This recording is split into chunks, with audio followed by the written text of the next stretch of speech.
The woman with violet-streaked hair stood in front of the floor-to-ceiling windows, her reflection ghostly against the evening skyline. And for the first time in her 24 years, Olivia Crawford wondered if being fearless was finally going to get her somewhere or nowhere at all. The charity gala hummed with conversation behind her, champagne glasses clinking, laughter rising and falling like waves. She had crashed this event, technically speaking, though her friend Maya worked for the catering company and had slipped her a borrowed black dress and instructions to blend in. Olivia was supposed to be networking, making connections for her struggling art gallery, finding potential investors who might actually care about bringing contemporary art to underprivileged communities. Instead, she found herself drawn to the man standing alone on the balcony, visible through the glass doors, his broad shoulders rigid beneath an impeccably tailored suit. He had been standing there for 20 minutes. She had been watching for 15, which felt slightly creepy, but there was something about his posture that caught her attention. Everyone else at this event moved in clusters, performing their wealth and importance. This man stood apart, and not in the way rich people sometimes did to make themselves seem more mysterious. He looked uncomfortable, tense, like he wanted to be anywhere but here. Olivia made her decision the way she made most decisions, quickly and without overthinking. She grabbed 2 glasses of champagne from a passing waiter and headed for the balcony doors. The November air hit her immediately, cold enough to make her wish she had grabbed her coat, but she was committed now. The man did not turn around, though he must have heard the door open. "You looked like you could use a drink," Olivia said, moving to stand beside him at the railing. He turned his head slowly, and Olivia felt something shift in her chest. He was handsome in that severe, angular way that made fashion photographers salivate, with dark hair that looked like he had run his hands through it too many times, and eyes so dark they were nearly black. But it was not his looks that caught her off guard. It was the expression on his face, a mixture of surprise and something that looked almost like panic. "I do not drink," he said, his voice low and rough, like he did not use it often. "Well, that makes one of us," Olivia replied, setting his glass down on the wide stone railing. "Mind if I invade your solitude anyway? It's either this or go back in there and pretend I know the difference between a hedge fund and a mutual fund." She thought she saw the corner of his mouth twitch, but it was gone so fast she might have imagined it. "You are not supposed to be here," he said. It was not a question. Olivia turned to face him fully, leaning her hip against the railing. "That obvious? You have been watching the room like you are trying to memorize everyone's faces, and your dress does not fit quite right." His gaze flicked down and back up, clinical rather than appreciative. "Borrowed. You're observant." Olivia took a sip of her champagne, considering him.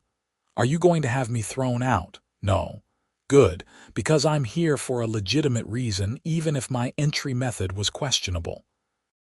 I run an art gallery in Brooklyn. We do community outreach, work with kids who would not otherwise have access to art education. I am trying to find funding to expand our programs."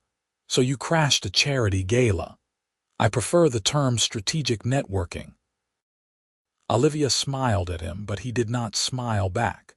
His expression remained carefully neutral, though his hands gripped the railing like it was the only thing keeping him anchored. "I'm Olivia Crawford, by the way." He hesitated for a long moment. "Thomas Oakes." The name hit her like a freight train. Thomas Oakes.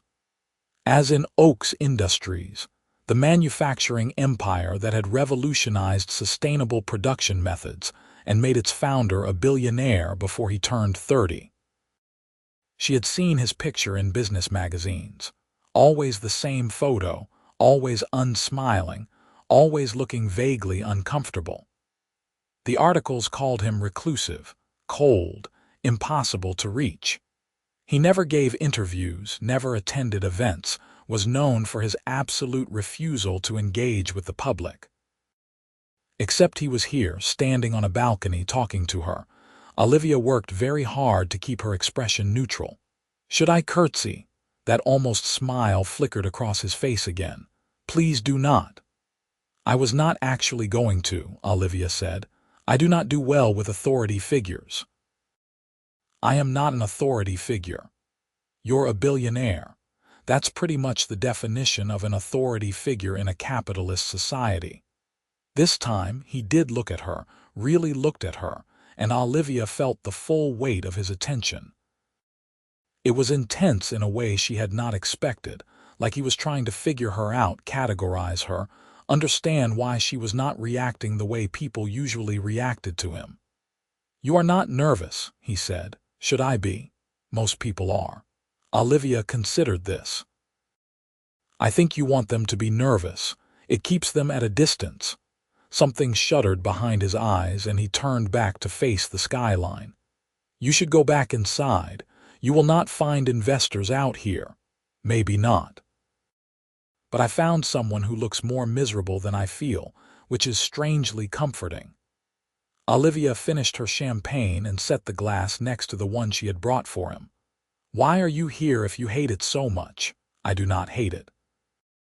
"You look like you would rather be undergoing dental surgery." Thomas's jaw tightened. "My presence was required."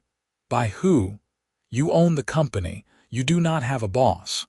"I have a board, and a public relations team that insists I cannot remain invisible forever." His voice had gone flat, and Olivia recognized the tone. It was the same one she used when her mother called to ask why she was wasting her art degree on charity work instead of getting a real job. "So this is like your coming out party, except instead of debutantes, it's billionaires, and instead of fun, it's just terrible." Something like that. Olivia leaned back against the railing, studying his profile. "You know what I think? I suspect you are going to tell me regardless. I think you are not cold at all. I think you are shy, and people mistake that for arrogance because they cannot imagine someone with your money and power being anything other than confident." Thomas turned to look at her again, and this time there was something raw in his expression, something vulnerable that he quickly tried to hide. "You do not know anything about me. You are right, I do not.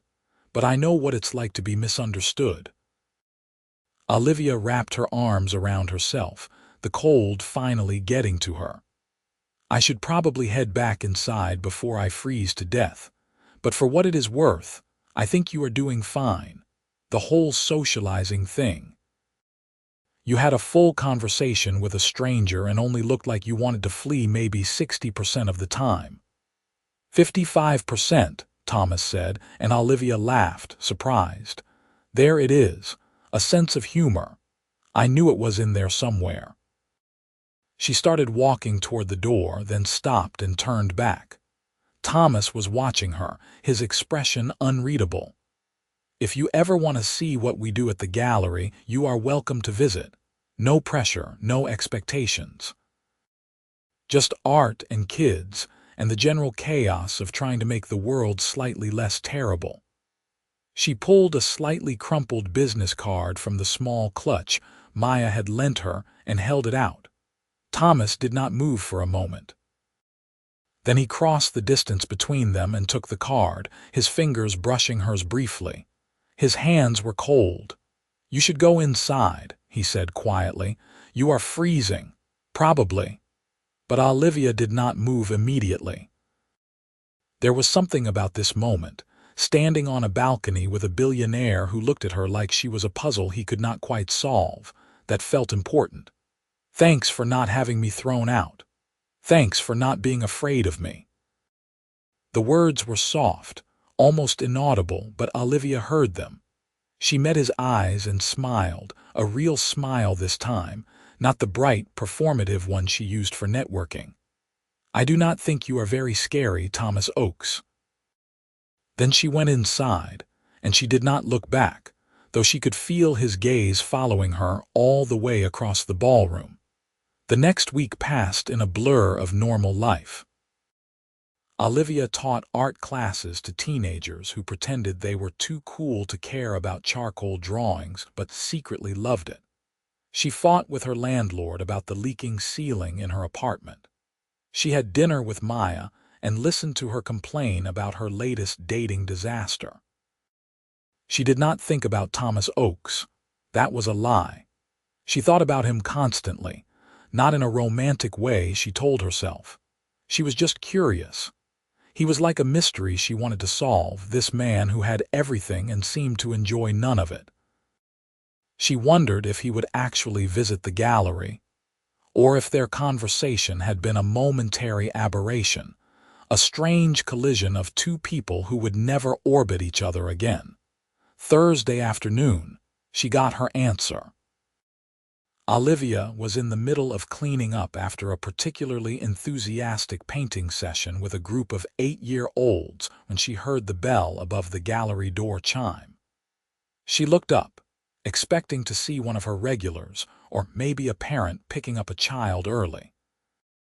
Thomas Oakes stood in the doorway, looking wildly out of place in his dark suit and expensive overcoat, surrounded by colorful paintings and craft supplies. Olivia nearly dropped the jar of paintbrushes she was holding. "You came," she said, then immediately felt stupid for stating the obvious. "You invited me."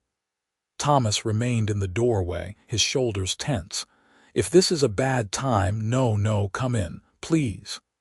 Olivia set down the paintbrushes and wiped her hands on her already paint-stained jeans. "I am just surprised. I did not actually think you would show up." Thomas stepped inside, and the door closed behind him with a soft click. He looked around the gallery, his gaze moving over the walls covered in student artwork, the mismatched tables and chairs, the organized chaos that was Olivia's domain. "This is your gallery," he said, "in all its glory." "I know it is not much. I did not say that." Olivia paused, studying his face. He was not being polite. He actually looked interested, his dark eyes taking in every detail with the same intensity he had turned on her at the gala. "Let me give you the tour," Olivia said. "Fair warning, it is a small space, so this will not take long." She led him through the main gallery, explaining how they rotated student artwork every month, how they partnered with local schools to bring in kids who showed artistic promise but did not have resources. Thomas listened without interrupting, his hands in his pockets, his expression neutral but attentive. They moved to the studio space in the back, where Olivia taught classes. It was cramped and cluttered, with supplies stacked on every available surface and half-finished projects covering the walls. "This is where the magic happens," Olivia said.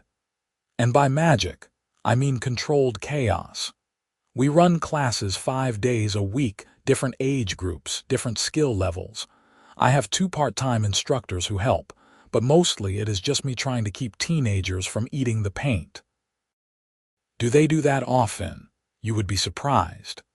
Thomas walked around the room slowly, pausing to look at a canvas in progress on one of the easels. It was a self-portrait, raw and emotional, clearly painted by someone working through something difficult.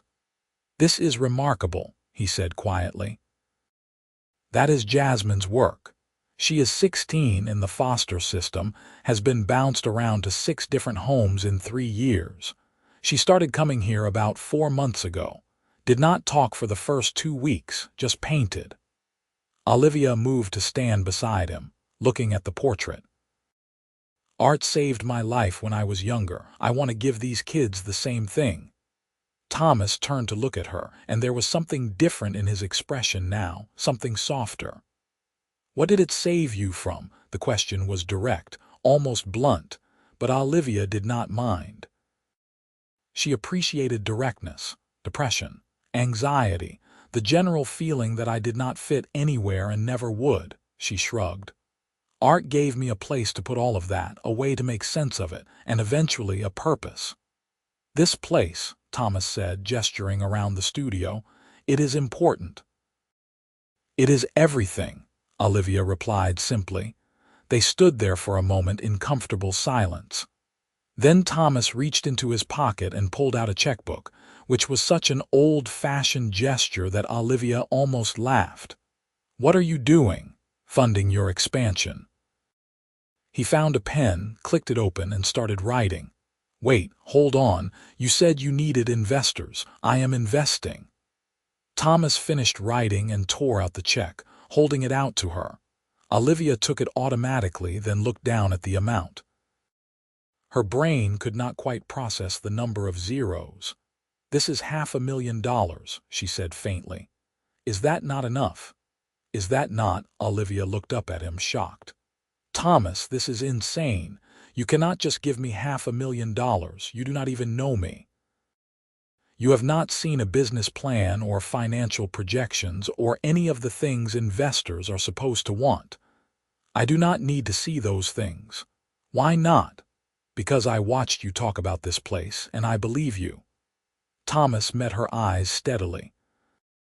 "I have sat through thousands of pitches from people who only care about profit margins. You care about something real. That is worth investing in." Olivia stared at the check in her hands, her mind racing. This was everything she had been working toward. With this money, she could expand to a second location, hire more instructors, reach more kids. It was a dream come true. It was also terrifying. "I do not know what to say," she admitted. "Say you will use it well." "I will." Olivia looked up at him, and something passed between them, a connection that felt bigger than a business transaction. "But I want you to be involved, not just as a silent investor. I want you to see where the money goes, meet the kids, understand the impact. Is that okay?" Thomas hesitated, and Olivia saw the fear flash across his face before he hit it again. "I am not good with people," he said. "You are fine with me.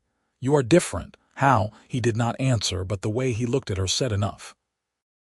Olivia felt her heart do something complicated in her chest. "Come to one class," she said. "Just one. See what we do. If you hate it, you can go back to your isolated billionaire tower and I will just send you quarterly reports." "I do not live in a tower, but you are isolated." Thomas's jaw tightened, but he did not deny it. "One class. Deal." Olivia held out her hand, and after a moment, Thomas shook it. His grip was firm, his hand warm now, and he held on just a second longer than necessary. Thomas came to a class the following Tuesday. He arrived exactly on time, which Olivia was learning was typical for him, and stood awkwardly by the door while teenagers filed in, loud and chaotic and completely unaware that there was a billionaire in their midst. Olivia introduced him as a friend who was interested in art, which was technically true, even if it was also a massive understatement. The kids barely glanced at him, too focused on claiming their favorite seats and arguing about music choices. "You can sit here," Olivia said, gesturing to a stool beside her main work table. "Or you can jump in and paint. Your choice." "I will watch," Thomas said firmly, coward. His eyes narrowed slightly, but she caught the hint of amusement. The class was focused on abstract expressionism, which meant a lot of emotion and not a lot of rules. Olivia moved around the room, offering guidance and encouragement, while Thomas sat very still on his stool, watching everything with that intense focus of his. About halfway through the class, a kid named Marcus approached Thomas. He was 14, all elbows and attitude, and he had been coming to the gallery for 6 months. "You are Thomas Oakes," Marcus said bluntly. Thomas went very still. "How did you know?" "I saw your picture in a magazine at the library. You make factories or something, or something." Marcus studied him for a moment. "Are you dating Miss Crawford?" "Marcus," Olivia called from across the room, "stop interrogating our guest and finish your painting." I am just asking, Marcus protested, but he grinned and went back to his easel. Thomas looked at Olivia and she shrugged apologetically. Sorry, they have no filter. It is fine. But Thomas's posture had shifted, become more guarded. Olivia made her way over to him, wiping her hands on a rag. You okay? I should not have come. I am a distraction. You are not. Marcus is just curious. It will pass. She paused, studying his face. You really hate attention, do not you? I am not good at it. Or you have never practiced. Olivia made a decision. Come here. She led him to an empty easel in the corner, away from the main cluster of students. Then she set up a fresh canvas and laid out paints and brushes. What are you doing? Thomas asked. You said you would watch. I am changing the terms. You are going to paint. I do not paint. Everyone paints. Some people just have not tried it yet. Olivia picked up a brush and held it out to him.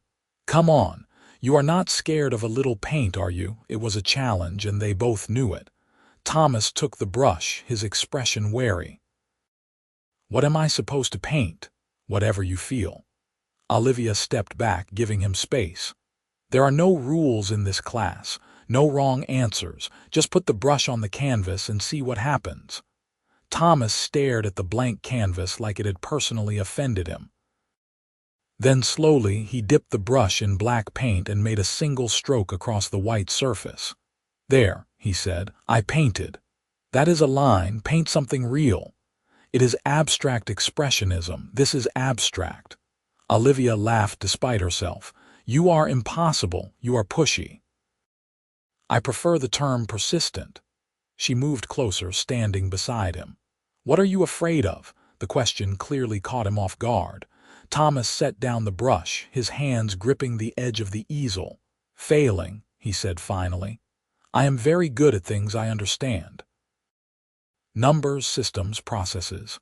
This, he gestured at the canvas, I do not understand. That is the point. Art is not about understanding, it is about feeling. Olivia picked up another brush, loaded it with deep blue paint, and added a bold stroke to his canvas, intersecting with his black line. See, now we are collaborating. Thomas looked at the canvas, then at her, and something shifted in his expression. He picked up his brush again, this time choosing red, and added another stroke. Olivia added green. They fell into a rhythm, trading the canvas back and forth, building something together without words. The painting they created was chaotic and strange and oddly beautiful, all clashing colors and bold lines. When they finally stepped back, both of them were splattered with paint, and Thomas was almost smiling. That is terrible, he said. That is art, Olivia corrected. And you did it. You painted. You did most of it. We did it together. She looked at him, and the air between them suddenly felt charged. Thank you for coming today. I know it was hard for you. It was not as hard as I thought it would be. Thomas's gaze dropped to her lips for just a moment before he looked away. I should go. But he did not move, and neither did Olivia. They stood there in the corner of the studio, covered in paint, while teenagers laughed and argued around them, and something unspoken passed between them. Thomas, Olivia said softly. Yes, will you come back? He met her eyes, and this time, he did not look away. Yes. Over the next month, Thomas became a regular fixture at the gallery. He came to classes, always sitting in his corner with his easel, painting things that got progressively less terrible. He met with Olivia to discuss expansion plans, offering insights from his business experience while respecting that this was her vision, her dream. He donated computers for a digital art program and never once asked for recognition or publicity. And somewhere along the way, without either of them quite planning it, they became friends. Olivia learned that Thomas drank his coffee black and always arrived exactly 5 minutes early to everything. She learned that he had built Oaks Industries from the ground up after dropping out of college when his father died. leaving him responsible for his younger sister's education and care. She learned that he read voraciously, preferred classical music, and had a dry sense of humor that caught her off guard every time. Thomas learned that Olivia survived on tea and optimism, that she had a habit of forgetting to eat when she was focused on a project, and that she talked to herself when she painted. He learned that her parents were disappointed in her life choices, but she did not let that stop her. He learned that she was fierce and kind in equal measure, and that being around her made the world feel less overwhelming. What neither of them acknowledged was that they were also falling in love. It was Maya who finally called Olivia out on it. They were having dinner at their favorite Thai place, and Olivia had just finished a 15-minute monologue about the new expansion plans. "You are in love with him," Maya said, interrupting her mid-sentence. Olivia nearly choked on her pad thai. "What? No, we are friends." "Friends do not look at each other the way you two look at each other. We do not look at each other any particular way. Olivia, I have known you for 7 years. You have never talked about anyone the way you talk about Thomas. And that man looks at you like you are the only thing in the room that makes sense to him." Olivia set down her fork, her appetite suddenly gone. "It is not like that." "Why not?" "Because he is Thomas Oakes. He is a billionaire. I run a tiny art gallery in Brooklyn. We are from completely different worlds, so it would never work." "Have you asked him?" Olivia did not have an answer for that. The truth was, she had been trying very hard not to think about what she felt for Thomas. It was easier to categorize him as a friend, an investor, someone who was helping her achieve her goals. If she let herself acknowledge the way her heart raced when he walked into the gallery, or the way she looked forward to their conversations more than anything else in her week, or the way she had started noticing little things like how he ran his hand through his hair when he was thinking, then she would have to confront the fact that she wanted something she could not have. Thomas was not hers to want. He was someone who had graciously entered her orbit for a while, but eventually he would drift back to his own world and she would just be a footnote in his philanthropic history. Except that was not fair to either of them, and Olivia knew it. The turning point came on a snowy Saturday in December. Olivia had stayed late at the gallery to finish preparing for their first showcase at the new second location, which they were opening in January. She was exhausted and paint-covered and halfway through a cold pizza when she heard the knock at the front door. Thomas stood outside, snow dusting his dark coat, holding 2 cups of coffee. "You are still here," he said when she opened the door. "How did you know? You are always here." He held out one of the cups. "I brought coffee. You brought coffee at 9 o'clock at night. You drink tea, but you need the caffeine." Thomas stepped inside, shaking snow from his hair. "And I wanted to see you." The admission hung in the air between them. Olivia took the coffee, using it as an excuse to look away from his intense gaze. "The showcase planning is driving me insane," she said, gesturing at the chaos of papers and fabric swatches covering her desk. "I cannot decide on layout or lighting or literally anything. Show me." They spent the next hour working through details, Thomas asking questions and offering suggestions while Olivia sketched layouts and made lists. It was easy, comfortable, the kind of collaboration that felt natural. At some point they ended up sitting on the floor surrounded by papers, their coffee long gone, still talking. "Why did you really come tonight?" Olivia asked during a lull in conversation. Thomas was quiet for a long moment. "I did not want to be alone." The honesty in his voice made Olivia's chest ache. "You are alone a lot, are not you, by choice, usually?" He looked at her, and there was something vulnerable in his expression. "But lately being alone feels different, wrong." "Thomas, you asked me once what I was afraid of," he continued as if she had not spoken. "I told you failure, That was not entirely true. Olivia waited, her heart pounding. I am afraid of letting people close, Thomas said quietly. When my father died, I was 20 years old. I had to take over the business, take care of my sister, hold everything together. I learned that needing people was dangerous, that the only person I could rely on was myself, so I stopped trying. I built walls. I got very good at being alone. And now I have met someone who climbed over those walls like they were not even there. He met her eyes, and the intensity in his gaze made it hard to breathe. You made me want things I had convinced myself I did not need. Olivia's mouth had gone dry. What things? Connection. Friendship. He paused. More than friendship. The world seemed to narrow to just the two of them, sitting on the floor of her gallery, surrounded by plans for a future she was building, a future he had made possible. I do not know how to do this, Thomas continued, his voice rough. I am not good at relationships. I work too much. I'm not comfortable in social situations. I will probably disappoint you. Thomas, but I cannot stop thinking about you. I cannot stop wanting to see you, to talk to you, to be near you, and I do not know what to do with that. Olivia's hands were shaking. She set them flat on the floor, grounding herself. You want to know what I think? She asked. Always. I think you are overthinking this. I think you are so used to analyzing every angle and planning for every contingency that you have forgotten how to just feel something. She shifted closer to him, close enough that their knees were touching. I am not looking for perfect, Thomas. I am not looking for someone who is good at relationships or comfortable at parties. I am looking for someone who is kind and honest and who makes me want to be better.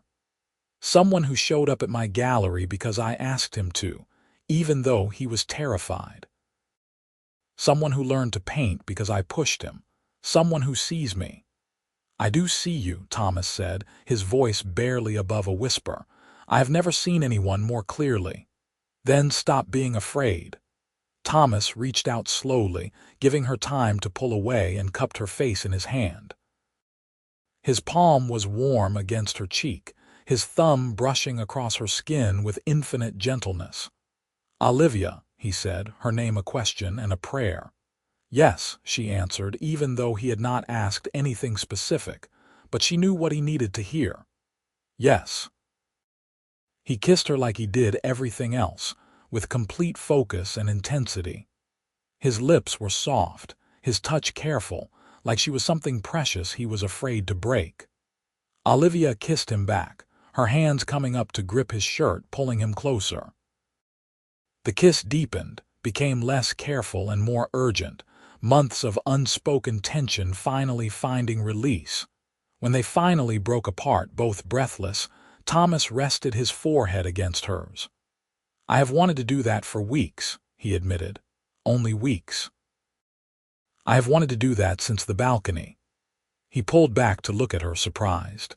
The night we met, you were so serious and so lost and so determined to keep everyone away. I wanted to make you smile. I still want to make you smile. She traced her fingers along his jaw, feeling the slight roughness of stubble. You do not smile enough, Thomas Oakes. I smile when I am with you. Then I guess you will have to be with me more often. I intend to. He kissed her again, softer this time, sweeter. If you will have me. I will have you, Olivia said. All of you. The brooding, the awkwardness, the terrible painting skills, all of it. Thomas actually laughed, the sound low and warm and wonderful. My painting has improved marginally. He kissed her again, and they stayed there on the floor of the gallery, wrapped up in each other, while snow fell outside and the future stretched out before them, full of possibility. Dating Thomas was both exactly what Olivia expected and nothing like it at the same time. He was not demonstrative in public, but in private he was affectionate in quiet ways. He would brush his hand against hers while they walked. He would tuck her hair behind her ear when she was focused on something. He would pull her into his lap while they watched movies at his apartment, his arms wrapped around her waist, his chin resting on her shoulder. He was also terrible at texting, prone to sending single-word responses that made Olivia laugh. But he would call her every night before bed, even when he was traveling for business, just to hear her voice. He worked too much, just as he had warned, but he made time for what mattered. He came to the gallery at least twice a week. He attended the showcase opening for the second location and stood in the back, watching Olivia give her speech with an expression of pure pride on his face. He met Maya and won her over by remembering she was allergic to shellfish when they went out to dinner. Olivia learned to read his silences, to understand when he needed space and when he needed her to push. She learned that underneath his reserve was someone deeply passionate about making things better, whether that was manufacturing processes or art education for underprivileged kids. She learned that he had been lonely for so long that he did not quite know what to do with being loved, but he was trying. They had their first fight 3 months into their relationship, over something stupid. Olivia had made plans for them to attend a gallery opening for one of her artist friends, and Thomas had canceled at the last minute because of a work emergency.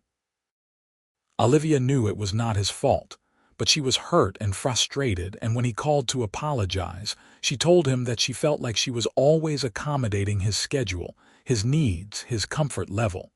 "You are right," Thomas said quietly on the other end of the phone. "I am sorry. I do not want you to just apologize. I want you to make an effort. I do make an effort. Not enough." Olivia hated the words as soon as they left her mouth, but she did not take them back. "Thomas, I love you, but I need you to meet me halfway. I need to know that this relationship is as important to you as your work." There was a long silence. "You love me," Thomas said finally. Olivia's breath caught. She had not meant to say it like that in the middle of an argument, but she could not take it back now. "Yes," she said. "I love you. I am coming over." "Thomas, it is 11 o'clock at night. I am coming over. Do not go to sleep." He hung up, and Olivia stood in her apartment, her heart racing, wondering what she had just done. Thomas arrived 40 minutes later, still in his suit from work, his hair disheveled like he had been running his hands through it. He walked into her apartment without saying hello, crossed directly to where she was standing in the kitchen, and kissed her until she forgot why she had been angry. "I love you," he said when he finally pulled away. "I should have said it weeks ago. I should have said it the first time I kissed you. I love you, and you are more important than anything else in my life, including work. I am sorry I made you doubt that." Olivia felt tears prickling at the corners of her eyes. "You are really bad at texting, I know. And you work too much, I know. And you are terrible at expressing your feelings. I am working on it." Thomas cupped her face in his hands, his thumbs brushing away the tears that had started to fall. "I have spent my entire adult life convinced that I was better off alone, that needing someone was weakness. You proved me wrong. You made me want to be better, to try harder, to let someone in. I am still learning how to do this, and I am going to mess up sometimes. But I promise you, Olivia Crawford, that I will always show up for what matters, and you matter more than anything." "You really know how to make up for being an idiot," Olivia said, her voice watery. "Is it working?" "Yes." She pulled him into a hug, burying her face in his chest. "I love you, even when you make me crazy." "I love you too." Thomas held her tightly, and Olivia felt the tension drain from both their bodies. "I am sorry about tonight. The work emergency was real, but I could have handled it better. I should have called you sooner. I am sorry for being dramatic." "You were not dramatic, you were honest." He pulled back to look at her. "I need you to always be honest with me. Tell me when I am being an idiot. Push me when I am hiding. That is what I need from you. I can do that." "Good." He kissed her forehead, then her nose, then her lips. Now, can we stop fighting? Because I hate fighting with you. We can stop fighting." They moved to the couch, curling up together, and talked for hours. They talked about expectations and boundaries, and how to balance their very different lives. They talked about Thomas's fear of disappointing her and Olivia's fear of not being enough. They fell asleep tangled together, and when Olivia woke up in the morning, Thomas was still there, watching her with an expression so tender it made her heart ache. "Good morning," she murmured. "Good morning." He brushed her hair back from her face. "I need to tell you something." Olivia's stomach clenched with sudden anxiety. "Okay, my sister wants to meet you." The anxiety dissolved into surprise. "Your sister, Rebecca. She is at MIT studying engineering. She is home for spring break next week, and she has been pestering me about meeting the woman who made me tolerable." Thomas's mouth quirked in a small smile. "Her words, not mine. You want me to meet your sister. I want you to meet my family. What is left of it, anyway? Rebecca is important to me. You are important to me. I want you to know each other." Olivia felt something warm and bright bloom in her chest. "I would love to meet her. She is going to interrogate you. I can handle interrogation. I work with teenagers, remember." Thomas laughed, and Olivia kissed him, and everything felt right. Meeting Rebecca was both terrifying and wonderful. She was 21, brilliant, and had her brother's dark eyes and intensity. She also had a wicked sense of humor and a complete lack of filter. "So you are the woman who made my brother human again," Rebecca said within 5 minutes of meeting Olivia. "Rebecca," Thomas said, a warning in his voice. "What? It is true. You have been a robot for years. Now you actually answer my calls and do not respond to questions with single words. It is a miracle." She turned to Olivia. "How did you do it? What is your secret?"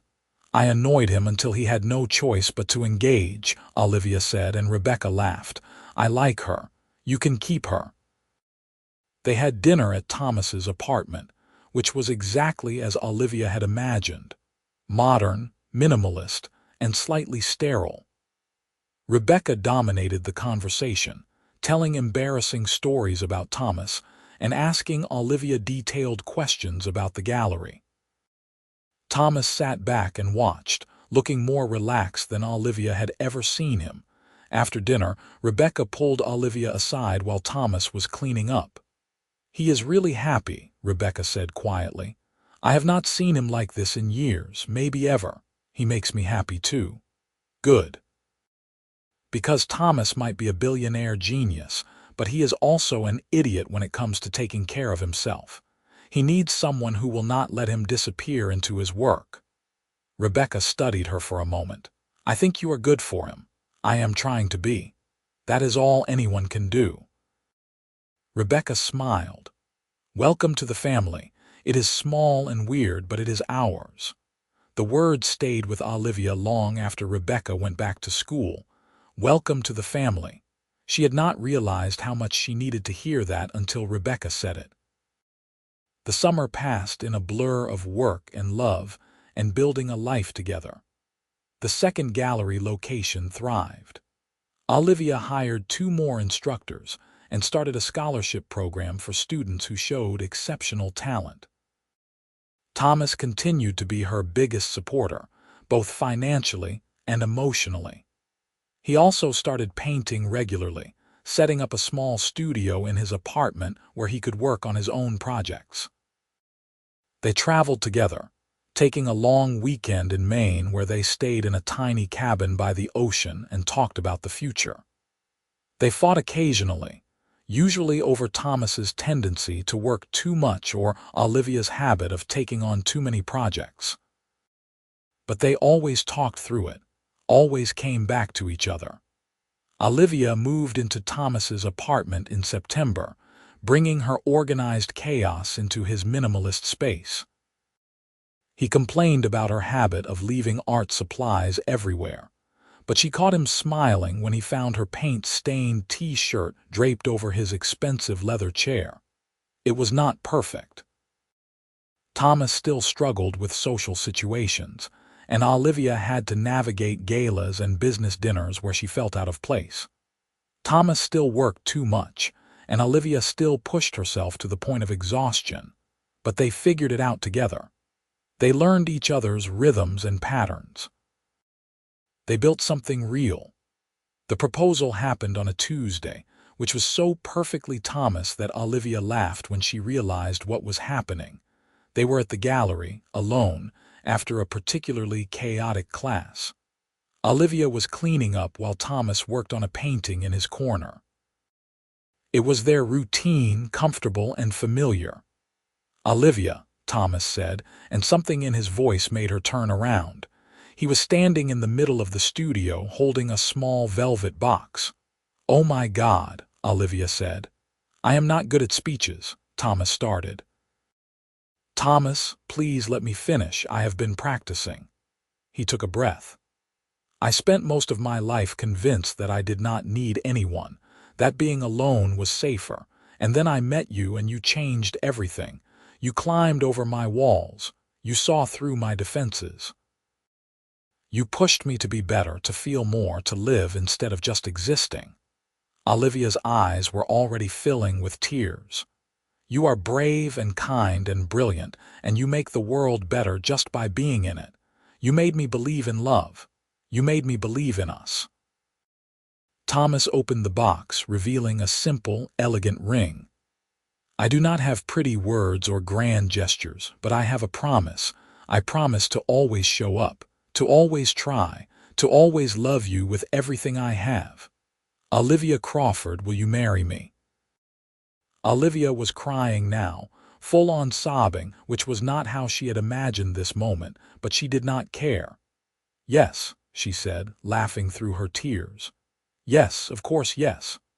Thomas crossed the space between them and slid the ring onto her finger with shaking hands. Then he kissed her, and Olivia tasted salt from her tears and felt the solid warmth of him against her, and everything was perfect. "I love you," she said when they finally broke apart. "I love you too."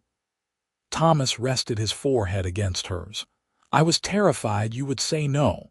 Are you kidding? I have been waiting for this since you showed up with coffee at 9 o'clock at night. That was months ago. I know." Olivia pulled back to look at the ring, then at him. "You are stuck with me now, Thomas Oakes. That is all I want." They told Rebecca first, who screamed so loudly over the phone that Thomas had to hold it away from his ear. They told Maya, who cried and claimed she had known from the beginning. They told the kids at the gallery, who demanded to be invited to the wedding.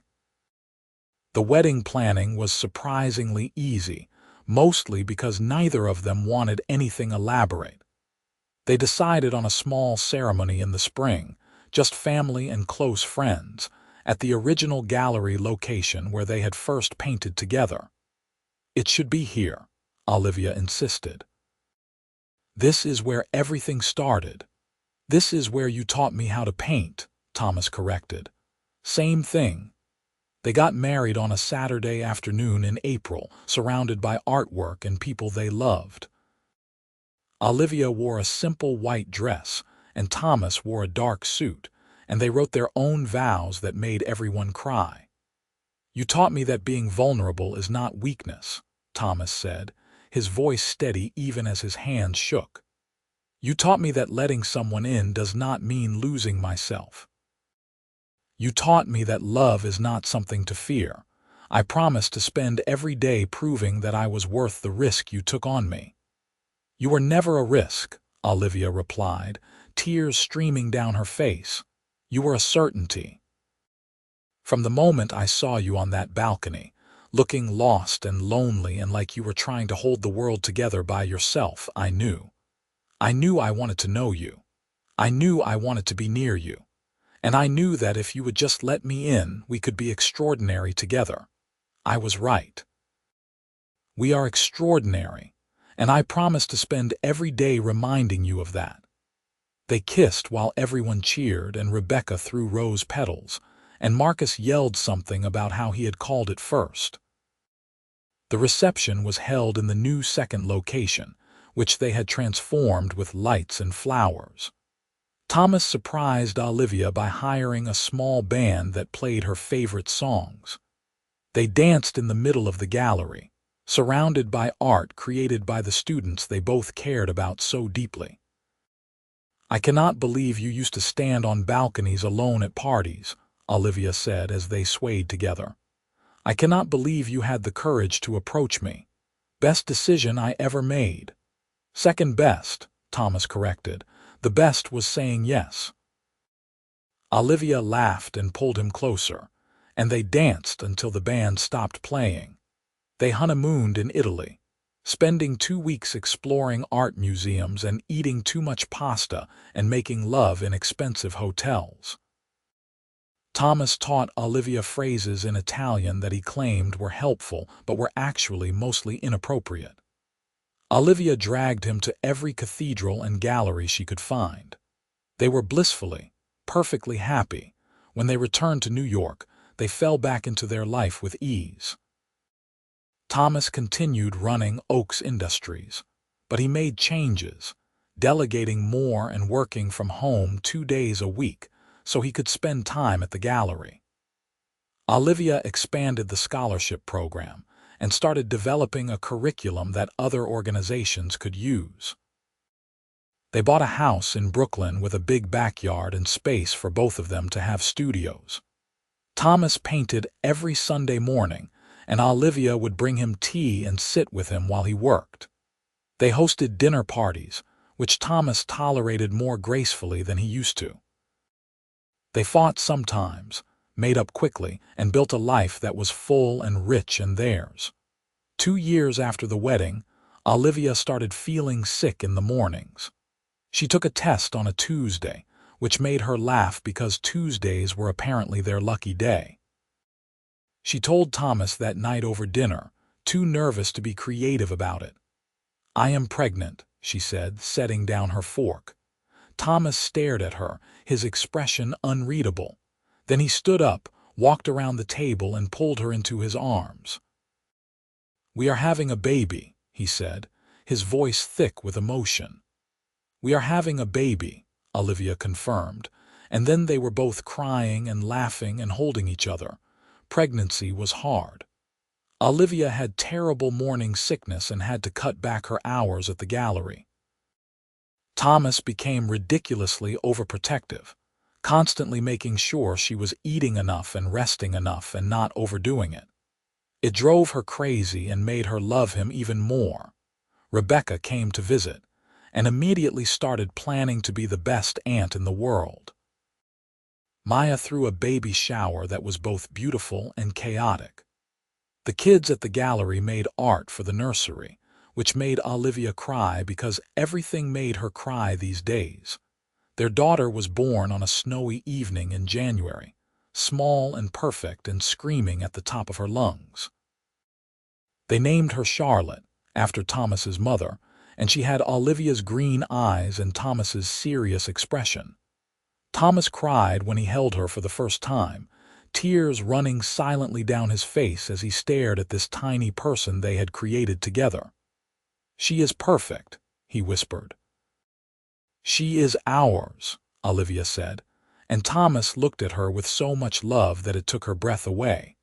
Parenthood was exhausting and wonderful, and everything they had not known they needed. Thomas was a natural, patient and gentle and completely devoted. He would spend hours just holding Charlotte, talking to her in a soft voice about everything and nothing. Olivia would find him in the nursery late at night, pacing with their daughter, singing off-key lullabies. They brought Charlotte to the gallery when she was 3 months old, and the kids swarmed her with gentle excitement. Jasmine, who was in college now studying art education, held her carefully and told her about all the paintings she would make someday. "This is going to be her place too," Olivia said to Thomas as they watched the kids fuss over Charlotte. "She is lucky to have it," Thomas replied, his arm around Olivia's waist. "Lucky to have you." "Lucky to have us," Olivia corrected, and Thomas kissed her temple.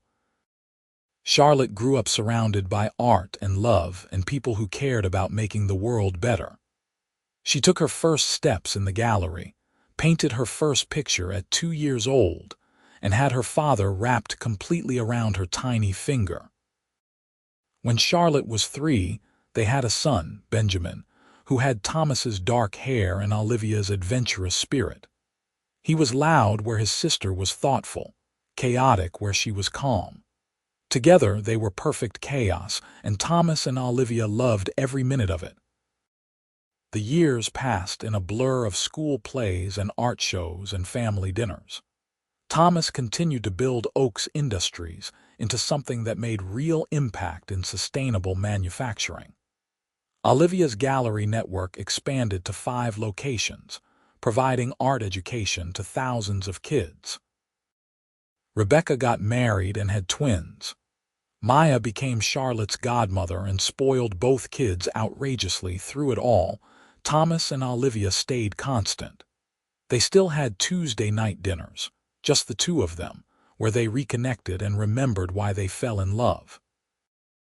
They still fought sometimes, usually about Thomas working too much or Olivia taking on too many projects. But they always came back to each other, always chose each other. On their 10th anniversary, they went back to the original gallery, alone, after closing. The space had changed over the years, expanded and updated, but the essence was the same. "You remember the first time you came here?" Olivia asked, standing in the middle of the studio. "You were covered in paint, and I had no idea why I had come." Thomas moved to stand beside her. "You terrified me. I terrified you. You saw through me immediately. No one had ever done that before. And now I cannot imagine my life without you seeing through me." Thomas turned to face her, taking her hands in his. "You saved me, Olivia. You took a man who was hiding from the world and taught him how to live, how to love, how to be more than just his work." "You saved me too," Olivia said softly. "You believed in me and my dreams when no one else did. You gave me the resources to make real change. You loved me exactly as I am." "That was the easy part. You are very easy to love." Olivia pulled him into a kiss, and it felt like coming home. 10 years, 2 kids, and countless moments later, kissing Thomas still made her heart race. "I dare you to stay scared of the intimidating stranger," she murmured against his lips, and Thomas laughed. "Best dare I ever lost," he replied, and kissed her again. Outside, snow began to fall, blanketing the city in white. Inside the gallery, surrounded by art and memories and the life they had built together, Thomas and Olivia stood wrapped in each other's arms, exactly where they were meant to be. Years later, when Charlotte asked how her parents met, Olivia told her the truth. "I saw a man standing alone at a party," she said, "and I was brave enough to approach him. Everyone thought he was cold and intimidating, but I looked closer. I saw that he was just shy, just lonely, just waiting for someone to see him for who he really was." "And did you?" Charlotte asked. "I did, and he saw me too. That is the secret, sweetheart. Love is not about finding someone perfect. It is about finding someone who sees you, all of you, and loves you anyway. Your father saw me, paint-stained clothes and impossible dreams and all. And I saw him, walls and fears and that beautiful heart he tried so hard to protect. We saw each other and we chose each other every single day." "That is a good story," Charlotte said. "It is the best story," Thomas added, pulling Olivia close, "because it is ours." And it was. A story that started with a dare and a balcony and a woman brave enough to approach the intimidating stranger who turned out to be exactly what she needed. A story that became a life, a family, a love that lasted. The billionaire who was never cold, just shy, and the woman who saw through his walls to the man beneath. Together, they built something extraordinary. Together, they proved that the best love stories are not about perfection but about persistence, about seeing each other clearly, about choosing each other again and again. And they lived, truly and deeply lived, happily ever after.